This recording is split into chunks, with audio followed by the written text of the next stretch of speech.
দর্শক, আদালতের রায়ে ইশরাক হোসেনকে শপথ পড়াতে কোনো বাধা নেই বলে জানিয়েছে আজকে সকালে আদালতের পক্ষ থেকে, এমনটি জানানো হয়েছে। এই মুহূর্তে কিন্তু রাজধানীর মৎস্য ভবন মোড় এলাকায় কিন্তু ইশরাকপন্থী বা ইশরাক সমর্থনকারী যারা রয়েছেন তারা কিন্তু আসলে আনন্দ উল্লাস করছেন। এবং আসলে একটু যদি আপনাদের জানিয়ে রাখি যে এই আন্দোলন কিন্তু টানা কয়েকদিন ধরে তারা চালিয়ে যাচ্ছেন এবং মৎস্য ভবন মোড় এলাকা, প্রধান উপদেষ্টার বাসভবন অভিমুখে তাদের যাত্রা, সব মিলিয়ে কিন্তু তাদের এই যে আন্দোলন, অর্থাৎ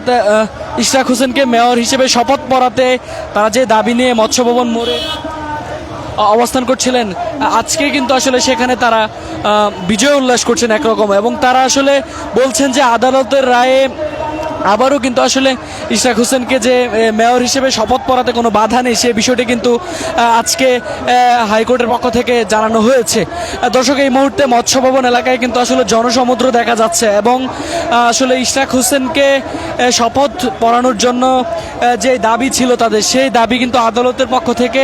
সেটি ঘোষণা করা হয়েছে ইতিমধ্যেই যে ইশরাক হোসেন মেয়র হিসেবে শপথ পড়তে তার আর কোনো বাধা নেই।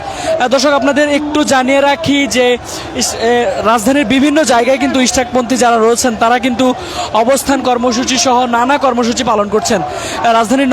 নগর ভবন, প্রধান উপদেষ্টার যে বাসভবন যমুনা রয়েছে, সেই যমুনা অভিমুখে কাকরাইল মোড়, মৎস্য ভবন মোড়, শাহবাগ সহ বিভিন্ন জায়গায় কিন্তু আসলে ইশরাকের সমর্থক যারা রয়েছেন তারা কিন্তু অবস্থান করছেন। এবং আসলে গতকালকে আসলে এই যে যারা আন্দোলনকারী রয়েছেন, অর্থাৎ ইশরাককে মেয়র হিসেবে শপথ পড়াতে যে দাবি, সেই দাবির পক্ষে সমর্থন জানিয়ে যারা ছিলেন তাদের সঙ্গে কিন্তু আসলে গত রাতে দেখা ইশরাক হোসেন, এবং ইশরাক হোসেন কিন্তু আসলে সেখানে বলেছেন যে তাদের যে চাওয়া, অর্থাৎ মেয়র হিসেবে যে শপথের আন্দোলন, সেই আন্দোলনের সঙ্গে কিন্তু তিনি সংহতি প্রকাশ করেছেন। দর্শক, এই মুহূর্তে মৎস্য ভবন এলাকায় কিন্তু আসলে হাজার হাজার বিএনপি নেতাকর্মীর উপস্থিতি লক্ষ্য করা যাচ্ছে এবং তারা কিন্তু এখানে আসলে আনন্দ উল্লাস করছেন। দর্শক, আপনাদের যদি একটু জানিয়ে রাখি যে ইশরাক হোসেনকে মেয়র হিসেবে শপথ পড়ানোর যে রিটটি আদালতে ছিল, সেই রিটটি কিন্তু আদালতের পক্ষ থেকে খারিজ করে দেওয়া হয়েছে।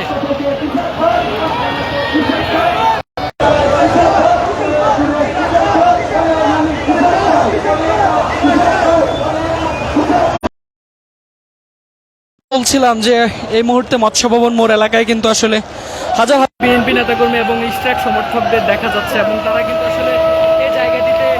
স্লোগান দিচ্ছে। আপনাদের যদি একটু জানাই যে বিএনপি নেতা ইশরাক হোসেনকে ঢাকা দক্ষিণ সিটি কর্পোরেশনের মেয়র হিসেবে শপথ না পড়ানোর নির্দেশনা চেয়ে কিন্তু যে রিটটি আদালতে দায়ের করা হয়েছিল, সেই রিটটি কিন্তু খারিজ করে দিয়েছে হাইকোর্ট। এবং আদালত যেমনটি বলেছে, অর্থাৎ একটু আগেই আদালতে এই সংক্রান্ত